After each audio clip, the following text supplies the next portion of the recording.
사랑하는 성도 여러분, 오늘도 하나님의 은혜가 여러분들에게 함께 하시기 바랍니다.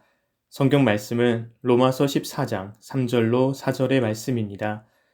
먹는 자는 먹지 않는 자를 업신여기지 말고 먹지 않는 자는 먹는 자를 비판하지 말라. 이는 하나님이 그를 받으셨습니다. 남의 하인을 비판하는 너는 누구냐? 그가 서 있는 것이나 넘어지는 것이 자기 주인에게 있음에 그가 세움을 받으리니 이는 그를 세우시는 권능이 주께 있음이라. 아멘. 로마서 14장에서 바울은 믿음이 연약한 자들에 대한 문제를 다루고 있습니다. 교회 안에는 믿음이 연약한 자들과 강한 자들이 함께 있습니다. 그러다 보니 사람마다 신앙생활을 해 나가는 모습에 차이가 있습니다. 14장에서 바울이 구체적으로 다루는 문제는 음식에 관한 것이지만 여기에서 주는 권면이 꼭 음식 문제에만 국한되는 것은 아닙니다. 오늘 본문에서 바울을 통해 들려주시는 권면에 귀를 기울이며 우리 각자가 중요하게 생각하는 기준과 교회 공동체 안에서 나와 다른 기준을 갖고 있는 사람들을 어떻게 대해야 하는지 확인해 보겠습니다. 14장을 시작하는 믿음이 연약한 자라는 표현에 대해서부터 먼저 생각해 보겠습니다. 이 표현은 누가 만든 것일까요? 바로 믿음이 강한 자들입니다. 그 공동체 안에서 먼저 신앙생활을 시작한 자들일 확률이 높고요. 그 공동체를 주도적으로 이끌어가는 사람들일 가능성이 큽니다. 바울은 그들이 사용하는 표현을 그대로 오늘 말씀에 가져왔습니다.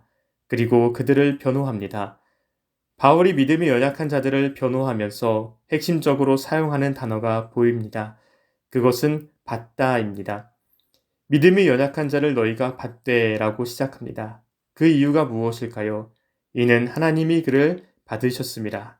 하나님께서 받아들인 사람들이기 때문입니다. 하나님께서 받으셨다. 바로 여기에 교회 공동체를 지탱하는 중요한 원리가 있습니다. 그것은 어떤 기준을 공유하는 한 집단이 자신들이 정한 기준에 부합하지 않는 다른 집단을 과소평가하거나 배척할 수 없다는 것입니다. 먹는 자도 먹지 않는 자도 모두 주님의 소유이기 때문입니다. 사나 죽으나 우리가 다 주의 것이로다.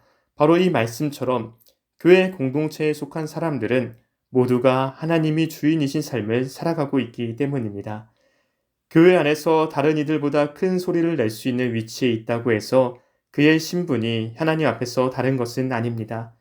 교회 안에서 많은 이들에게 존경을 받는다고 해서 하나님 앞에서 그의 신분이 다른 성도들과 다른 것도 아닙니다.